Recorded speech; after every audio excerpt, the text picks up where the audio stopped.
Hello, Melissa Dealey here, back for day 5 of my series on hormones through the month of October. It's Monday, October the 12th. Just want to wish all Canadians a happy Thanksgiving. And thank you for joining me here. So last week I covered off on estrogen, progesterone, and testosterone. And today I'm going to be talking about a lesser known hormone called DHEA. And that is actually a short name for a much longer word that I can't even really say, dehydroepinestrone. So DHEA is much easier. And this is actually a precursor to our sex hormones, estrogen and testosterone, as well as an important balancer to cortisol and our aging and immunity process. So because this one is a precursor to testosterone, a lot of the symptoms of high and low DHEA are very similar to those that I went through last week in regards to testosterone.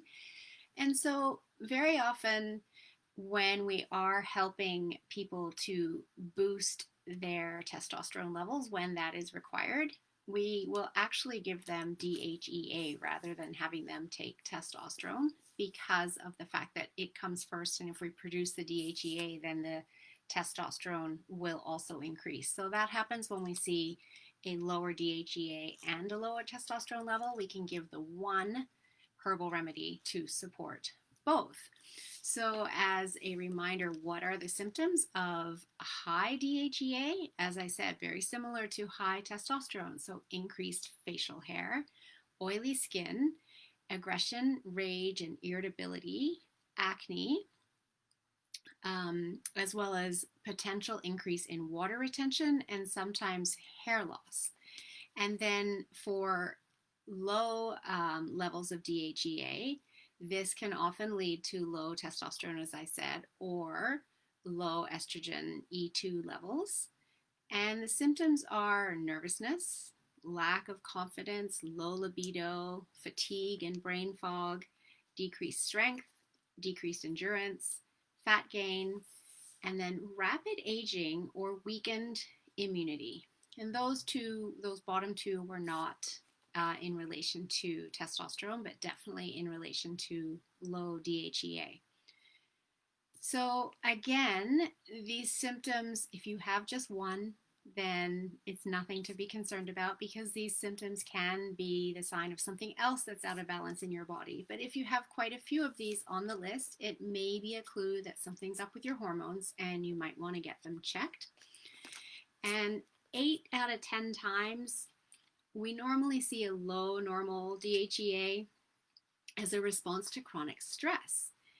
And it's because the body is not able to balance cortisol levels. And so it is really important to understand when our hormones are out of balance and then also what's going on in your life that is triggering that. Because yes, we can bring the body back into balance through herbal remedies, but in order to keep it there, you also need to understand what has been going on in your life and make some necessary lifestyle changes in order to support your body staying in balance once it is back in balance. And then how do we determine your hormone levels? That is a saliva test. And the test gets mailed to your home, so very COVID friendly. And you actually spit saliva into little tubes, freeze them, send them back to the lab. I get the results, and then I review them with you and create a personalized wellness protocol for you in order to bring your hormones back into balance and your whole body back into balance through that process. And you then will be feeling so much better, because when we are struggling with hormones, the symptoms just drag us down. Nobody wants any of these symptoms that I've been going through for the last week. And just knowing that you can overcome this, you can get answers. There is lab testing that will allow you to know exactly what your levels are in order to get a personalized wellness protocol to bring your body back into balance. So DHEA is a pretty small topic. In my next session, I'll be returning and starting to talk about cortisol. And of course, that's our stress hormone, and everyone's familiar with that.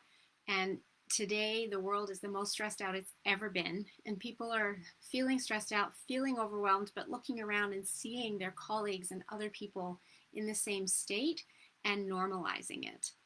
And that's a problem because when our body is in constant chronic stress, other things are going wrong. And so I really want to help people become aware of where their stress levels are at, what's going on inside their body, and what they can do about it. So I'll be back on Wednesday to talk about that. Wishing you a great rest of your day.